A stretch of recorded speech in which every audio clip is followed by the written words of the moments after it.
Hello and welcome to Healthy Knitting. Today is October 2nd, 2013, and this is Rosie, your host. Yes, it's been a while. It's been a crazy time. I don't even remember the last date that I podcasted. But I do have good excuses why I can't get this done every week as planned. So maybe for right now, I'll just go to every 2 weeks and we'll see how that goes. I don't have as much knitting content as I should because I have been so busy, so I don't have a lot to show you in that way either, and I'll be boring you half to death by showing you one project kind of with a little bit of work done on it if we do meet every week anyway. So for right now, until I can get more knitting done, we'll say every 2 weeks. So how's everybody doing? Thanks for stopping by today. Really appreciate you coming. I do have some things to talk about, only a little bit of knitting and maybe a few little things to share with you. So it'll probably be a quick show. So let's get started. Thank you to everybody who is watching. I really appreciate it. And otherwise there'd be no point in me doing the show. I hope you find the tips helpful to you. And please share. We actually did have another recipe share, so go onto the group and take a look and see what that's all about. I'm not going to spoil the surprise, and so have a look. There's a good recipe shared by one of our viewers. Thank you. You know who you are. Okay, so new and good. New and good. I'm in a different room today again. I've reclaimed this room, and normally I sit the other way around, but the light is behind my back. It's afternoon sun, so I had to switch my chair around, and this actually works pretty good. I don't have to put the computer up on a bunch of books to make it more level so you're not looking up my nose, and I can probably, I have all my stuff right here. It's reaching distance, so this actually works out pretty good. This is my yarn slash office. So I don't have very many rooms in my house, and when I move, there'll be even less. So this room actually works out pretty good. So that's one new and good. And there's been a lot of new and good because it's been a while. There's always new and good stuff, right? If we look for it. New and good. I took a trip up to Vermont this past weekend to visit some family and friends, and I had a great time. I used to live up in Vermont, and I really love it up there. It's so beautiful. I lived in the Champlain Valley, and right now it's not quite peak, but it's turning and it's beautiful, and the weather was absolutely stunning. I don't know if any of you are from the Northeast United States, but this past weekend was gorgeous, and today is another gorgeous, perfect day. It's not too hot, it's not cold, it's just a beautiful late summer day. Oops, I'm knocking things over. So I went kayaking on my trip. I was on the lake and we went kayaking. I had never kayaked before. Canoeing plenty of times, in a boat plenty of times, but I've never actually kayaked, and I fell a little in love. And my first true love is hiking. And oh, you can see Francesca. But this one's, it's great. If you don't feel like using your legs and they're tired, you can go ahead and use your arms. So I think when I move, I'm moving to a lake actually when I go. I'll talk more about that as we get to it. I'm sorry to be so elusive, but it's not quite all finished and prepared. I have the place where I'm moving. I should be there now. It's October, but things are delayed, and so I'm still here, and it's only new and good when it's all good. So it's not new and good till it's new and good. So you'll have to wait for it to be new and good. Anyway, where I'm going, there's plenty of kayaking available, and I can't wait. I'm so excited. Yay! Found a new thing to do. And spending time with my family and my friends is really important because I don't get to see these people that often because I don't live in Vermont anymore. And so that was really wonderful. It's very special. One of my friends lives on a farm, and so I got to hang out with the cows again and walk around with them, and lots of stuff. I don't have permission to speak about it, so I'm not going to delve too far into my friends' lives. But it was good for me because I used to have cows and pigs and sheep and chickens and all of that, and I really miss the animals, and I miss the smells. A lot of people don't like the smells, but I love farm smell. Like, it's one of my favorite things, and it was just perfect to be there with my friends and do a little visiting. What else is new and good? Last night I went out to Cattober Fest. There's a little place called The Hop in Beacon, New York, and that is where we went to for a fundraiser for Mid Hudson Animal Aid.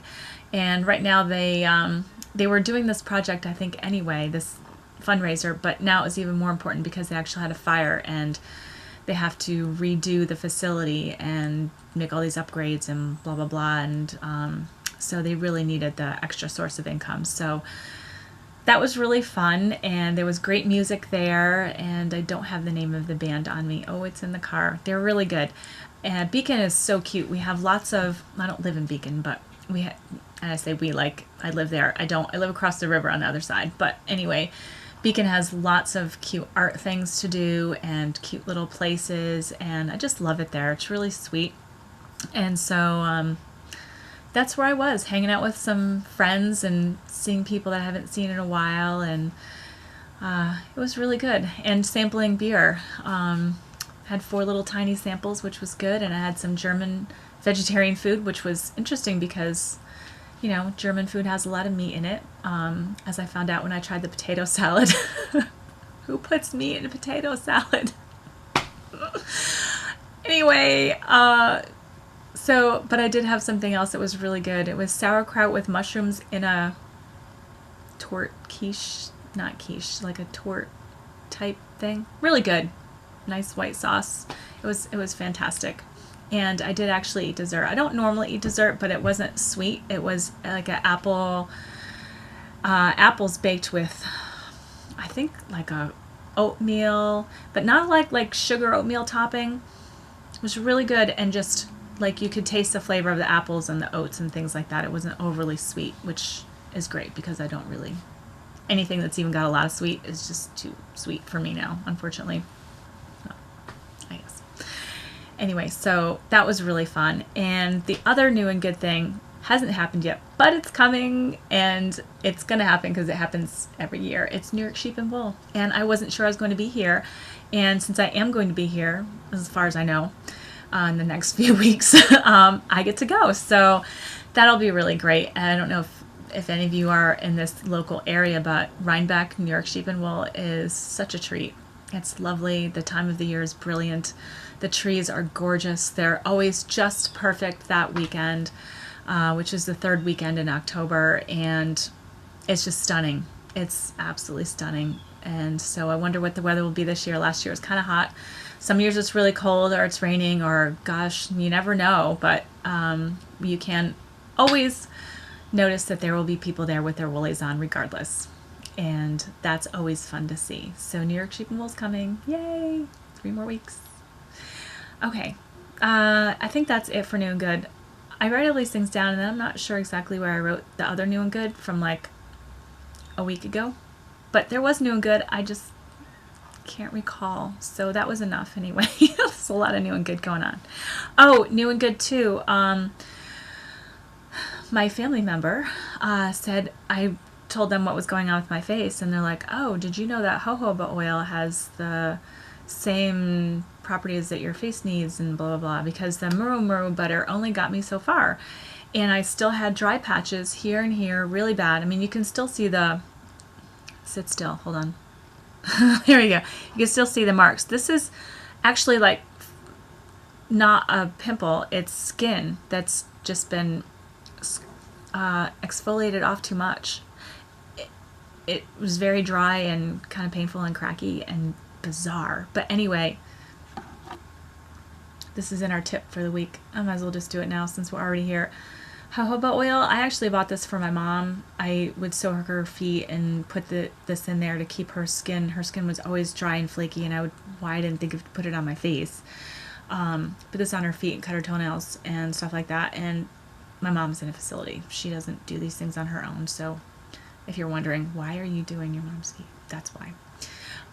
So anyway, I brought this home because I can't do her feet like that anymore. She's in bed, and I just do it in bed. But really, the first minute I got home from Vermont and I put that on my face, it was like, oh my God, the dry patch is absolutely gone.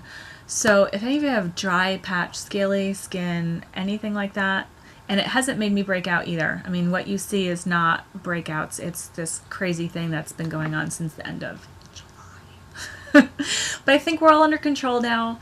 This is helping, and I think we're going to be all wrapped up. Probably the next time you see me, you'll not see any of these crazy things anymore. And I don't really have a lot of makeup on it because I'm just trying to keep it clean, so it looks even more pronounced. But anyway, that's one tip. There are 2 more tips. Or no, there's one more tip and a recipe to share. But that'll be later in the show. So, on and off... Ooh, it was a flash by cat.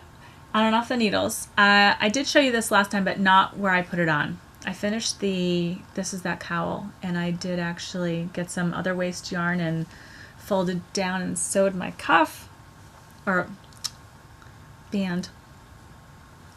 And so here is my cowl. And I love it. I actually took it up to Vermont. It was a little chilly up there. Isn't it cute? I really like it. I already don't remember the yarn. Might be Local Harvest. Local Harvest. I forgot. Still Mill River. So that's that. Now, Saturday, over the weekend, oh gosh, I finished my hitchhiker for the Martina Bemelong with the Knitmore girls. And I've taken a picture of it, put it in my Ravelry page. Have I actually submitted it into their podcast yet? No. I almost feel like I finished.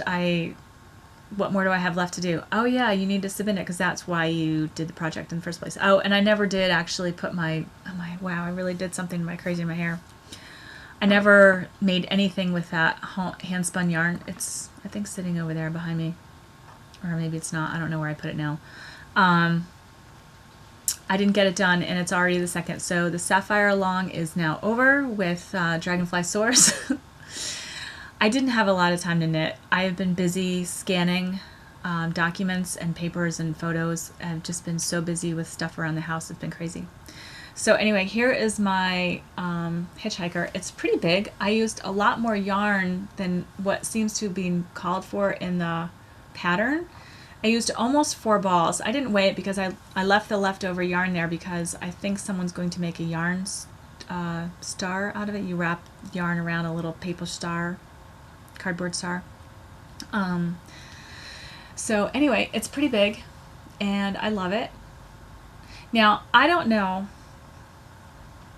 Hang on. Wrong side. This side. I do have 42 points and then I stopped. I could have probably gotten 1 more point done. That's how much yarn I had left, but I didn't. What is with this thing here? I have not blocked this yet. Oh, these are on size 3s with, hang on, I have a piece of fuzz in my mouth. Santa Fe by Elijah Trends sock yarn. And I did it twice. I redid it. I'm like, maybe I read it wrong. It almost seems like this thing is going in the wrong direction. The little point. So I'm not sure what that's all about. Why mine looks so weird. I don't think I noticed anybody else was looking weird, but I did do it twice. I ripped it out and I did it again. I'm like, that's weird.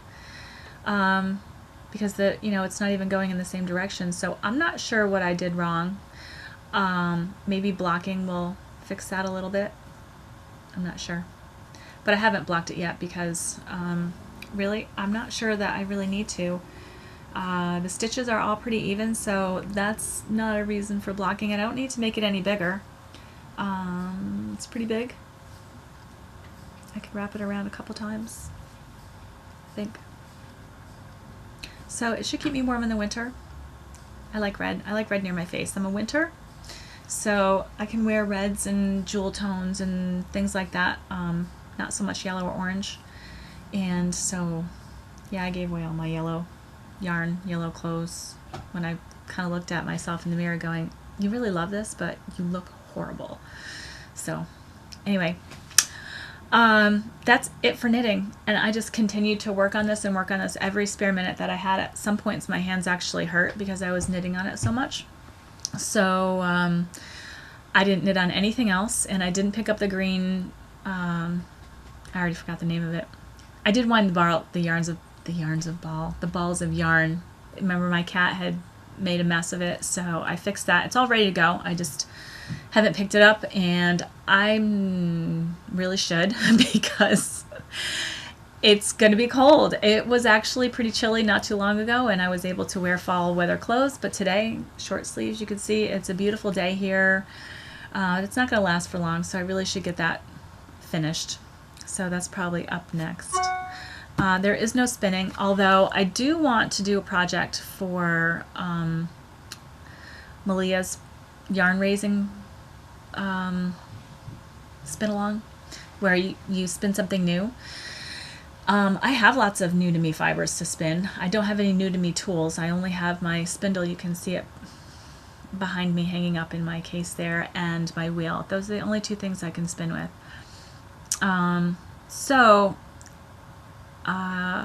Yeah, we'll see. I make these ideas and then I don't actually get a chance to do them. The other thing too is the Spinzilla is going on. I did not formally sign up for participating, but I might just do it for fun. If I'm here, I have time, blah, blah, blah, you know, the whole thing. So maybe I will have some spinning soon. When other people spin, it gets me motivated to spin. So we'll see. Okay, this is going to be quick. It's only 16 minutes. Okay, so tips. Oh, wait a minute. I thought since I don't ever have all these great packages coming in the mail like a lot of podcasters do, I might show you some stuff that I got recently and stuff that I still have left from my trip last year to Rhinebeck. I did use 2 of the yarns completely, but I only had 4. I bought 3 and a friend bought another one, so, and I couldn't find where I put them. I found them the other day. I'm like, oh, that's where they are. So anyway, I thought I'd share these with you so that you could actually see something pretty, because otherwise this would be a very boring yarny podcast without new cute goodies to look at. So this is Into the World, and this is called, I don't know what this, Ritual. And this was given to me as a gift, and you actually can see pretty good. The light is, I really think this room's going to work out. The light is pretty good in here. Chris is part of my spinning guild. Well, I don't say my spinning guild because I only went and I don't participate anymore because it was always on the same night as my spinning night, which is Thursday. I think it's the third Thursday of the month. And it always seemed to be raining, and I didn't really want to be carting around my spinning wheel in the rain. Oh, there's another kitty. So anyway, Chris is very nice, and I remember when she first started making the sock yarn, she had knitting a nice little sock there. I'm like, that's really pretty. And I had bought some fiber from her. Actually, you can see it spun up. It's the blue. All right, if I turn, I'm not going to be able to look. It's right above my finger, right there. That colored one with the blue and the brown. That's a braid I bought from Chris at the fair before she went out onto her own in her own booth. She was actually in the guild's booth at that time, and spun that up right away and loved it. It's really pretty. I need to make something with it. Anyway, so a friend of mine bought the yarn, so I don't know what I'm going to make with this. It's beautiful, beautiful plums and browns and grays, and it's the 80-10-10 superwash merino cashmere nylon, and I don't know if I want to make socks out of this because it's so nice. So I don't know. I'm not sure what to do. The other thing I want to show you that I got from Rhinebeck last year is this beautiful lace yarn from Bittersweet, and it's Ghost Violet. It's, I have to read first, 875 yards, and it's merino and tencel, 50-50. This is her card, Bittersweet. And isn't that just beautiful? I wish I could show you how soft it is. It's just really stunning, and I will probably get something from her again this year. I'm not sure what yet though. I haven't really thought about it too much, but it's really super soft and the colors are just gorgeous. So I definitely want to make a shawl out of this. I just need to see which of the shawls calls for a lot, because a lot of the shawls I have in my queue are like the shawlette size, the 437 yard one skein. You've got a little shawlette done, but this is a big one, and so I could make something really huge with this. So I wanna have something special to make out of that. Oops, sorry, lost my thing. Okay.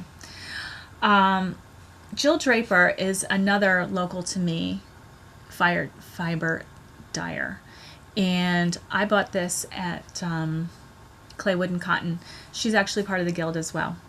And this is Nimbus in Petunia. It's a lace weight, and it's 70% Angora and 30% silk, and 435 yards. And I don't know if you can see this, but it's like iridescent. Can you see that? I saw this and I was like, oh my god, I have to have it.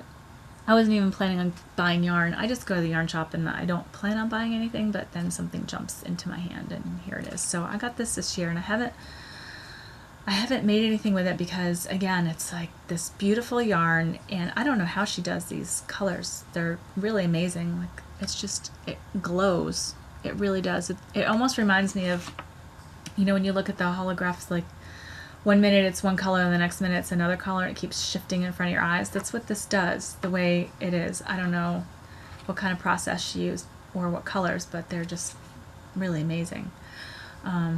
So this will be definitely one of those one skein shawlette, 435 yards type deal, lace weight. So I thought I'd share that with you because I don't have a lot of new stuff coming into the house right now, and it's not Rhinebeck yet. Rhinebeck, I'll probably get some things, but it probably won't be yarn too much. I mean, I would like to get something from Bitter Sweet because I don't think she does fiber, but I'm kind of a fiber crazy person when I go there. I buy lots and lots of fiber, but I don't need lots and lots of fiber. So I'm going to try to rein myself in and not let myself get sidetracked by all the pretties. It's hard to do though because I went crazy last year and I bought lots. Oh, there's Francesca again. Bought lots of fun things to play with, and maybe I should show them to you at some point. I just started actually taking pictures. I told you Ravelry allows you to upload right from your computer, so I've been adding my yarn. Every morning I'll go and take a few photographs when the light is somewhat decent. It still doesn't do blues and reds and browns exactly right how they really show up, but at least it's better than nothing for me to go, oh yeah, I remember what that is, and it's in my Ravelry page. And so trying to input more things for Ravelry. So every morning I'll take a few pictures and throw some stuff in there. So that's been taking up some time. Okay. I'm trying to stay organized. Okay, so anyway, let's talk about our tip of the week besides the jojoba oil for your face. Did everybody breathe? Did you try breathing? Did you breathe through those back ribs? Did you get a little more oxygen in you for the past couple of weeks and see how that goes so that now you don't have to think about breathing anymore and you feel a little bit better? I hope so. Give it a try. If you haven't, please refer back to the last podcast. If you are new to this one today, breathing is really important to have lots of oxygen, and it also can de-stress you, which is really good because most of the time all of us are running around way too stressed, and stress is not good for you for many reasons, and for so many reasons I don't even have time to tell you about today. But I did want to talk a little bit about stress. So we talked about breathing and how to calm yourself down when you're in that moment. Just take a minute and step back and breathe. The other thing you can do when you are feeling very stressed out and you're feeling like life is just throwing you a hard one, get in the present moment and think about all the things that you're grateful for. And you can do this just starting out for 1 minute, just for 1 minute. Just start saying everything you're grateful for in that very right now. Like, what are you grateful for? And you can, the more you do this, the better you're going to feel, because you're going to be like, wow, I have so much to be grateful for. This little thing that's in front of me presents nothing now. It's most stress is actually not in the present moment. Stress is either something you're worried about happening in the future or something that happened in the past that you're still antagonizing yourself over. It's like, oh my God, I can't believe that happened, blah, blah, blah, blah, blah, blah, blah. Or, oh my God, this could happen, blah, blah, blah, blah, blah. Get into the present moment and be grateful for everything you have. For instance, I am very grateful to have this computer that I can make a podcast on. I am very grateful that I have this beautiful yarn that I can play with. I am very grateful that I have speech, that I can talk. I am very grateful that I have two hands that I could knit with. I am very grateful for my kitty cat sitting over there looking. He's so cute. He's in the window. He's sleeping. And he's just got this cute little face on. It makes me smile. So when you fill yourself up with gratefulness, you are in the present moment and you are actually de-stressing, because now you're sending good hormones to your body of happiness.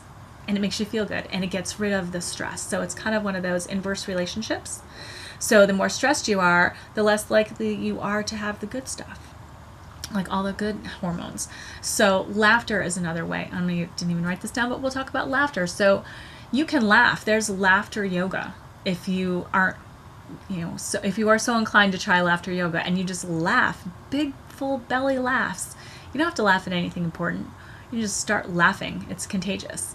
And if you don't have anything to laugh at and you feel silly because you're not laughing at anything that's really laughable, go find something funny on the internet. I'm sure there are 10 zillion pictures of cute, funny cat things, or it doesn't have to be cat videos, kids videos, cat, whatever it is that makes you laugh. Whatever kind of humor you have, I'm sure you'll be able to find a funny thing that will just make you laugh. And if you can do that every day, you're going to start your day out right. So, people they go, I don't have enough time for this. I'm like, how long does it take you to take a shower in the morning?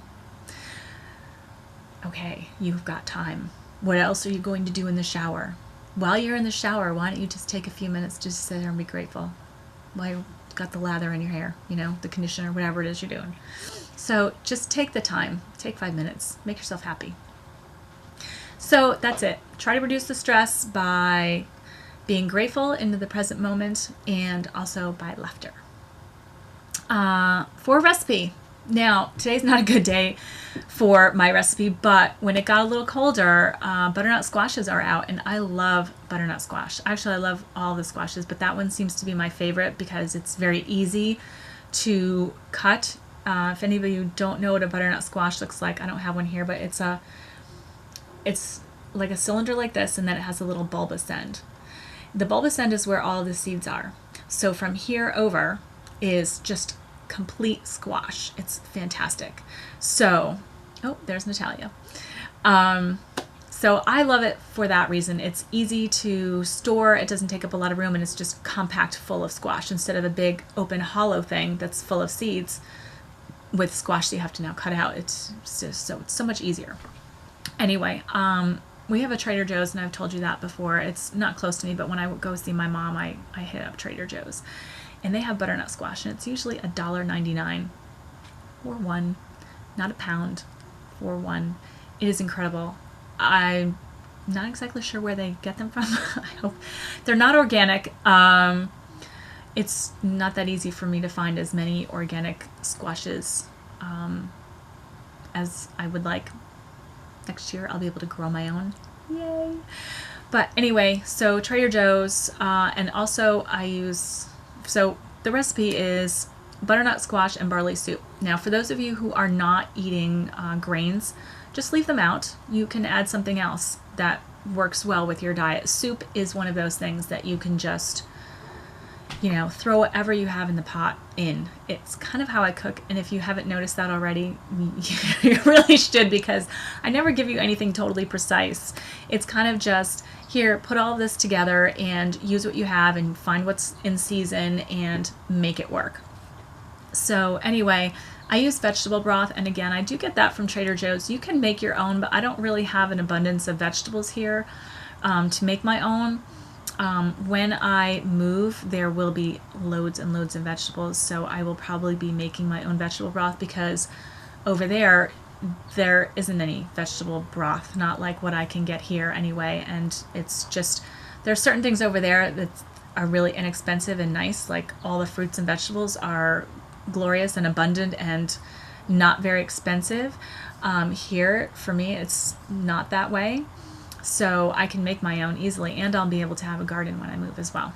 So anyway, the recipe is butternut barley squash soup. So it's a butternut squash, but depending on the size, you may or may not use the whole thing. I use a big, you can't see that, can you? A big pot about this big when I make my soup. So it's good for, I'd like to say for the week, but quite honestly, I'll eat it for breakfast. I'll eat it for lunch, and I'll have it for dinner, because it's really fabulous. It really is. So a butternut squash, 1 cup of barley, dried barley, not good barley, garlic, kale. I use a bunch of kale, 1 onion, a little bit of oil to cook the onion in, high heat oil, remember, and whatever else you want to put in there. So I really like the kale with it because the kale is the green, so that actually makes it feel very vibrant and expansive. And so, and it tastes really good with the sweetness of the butternut squash. It just, those 2 ingredients go great together. So you could leave out the barley and just make it like that. So anyway, I chop up an onion and I cook an onion in some type of high heat oil, organic. But I don't cook it too high anyway because I'm just sauteing it. But still, I don't like to put olive oil in there because I don't want it to cook too high temperature. And then once that's cooked, I put the barley, 1 cup of barley in there. And then actually, I soak the barley overnight. So I take 1 cup of barley and I just put a lot of water on top so that it can rise. And then rise. No, we're not making bread. I'm sorry. It plumps up. Just like beans do. It plumps up. And this actually just kind of makes it so that you can digest it better. So in the morning or the next day when I'm ready to cook the barley, I just drain it. Oops. I'm sorry, my phone is ringing. Oh, but I don't need to take that. I always have to check because I never know if it's from my mom. So after the onions are cooked, I take the drained barley and I throw that in, and then I put enough of the vegetable broth on top, which is pretty much the whole container. It's one of those 48-ounce containers of low sodium organic vegetable broth. And I know the container, it's not fabulous, but it's still not metal, and I'm not making my own, so we make adjustments here and there. I try to use as much organic as possible, but yes, it is in this packaging. Yeah, at least it's not completely plastic and it's not metal that's aluminum or whatever. Anyway, I'll get back to that, sorry. And turn up the heat on high, and then once it starts boiling, you reduce the heat and set the timer for 40 minutes. When it gets down to 20 minutes, that's when you add the butternut squash. And I cut it up into 1-inch cubes, and it's great if you just cut that, if you can just use even this part, it's just easier. The other part takes a little bit longer to cook, but usually I can get that cut up while in the 20 minutes while that's going. And garlic and the kale. So after 20 minutes, you throw in the squash cubes, and after 10 minutes, you throw in the kale. So it takes 40 minutes for the barley to cook, 20 minutes for the squash to cook, and 10 minutes for the kale to cook.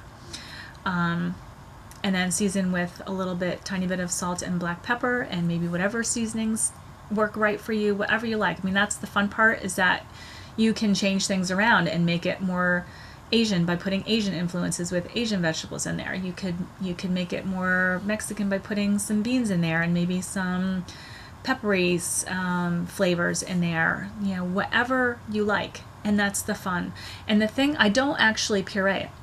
It's easier to reheat when it's not pureed, and for me that's a plus because I don't have time to sit there and stir and stir and stir and make sure that I'm not burning anything when I'm pureeing it. I don't use a microwave. I don't even own one, so cooking on the stove is easy, but I found that pureed things tend to burn, so I just leave it cubed, and I like it like that. It tastes great, and when you reheat it, nothing sticks to the bottom and burns. So that's my soup. 40 minutes and you're done. You have beautiful soup to make. So if you feel like, you can post what you would put in your soup in the Ravelry group. That would be fantastic.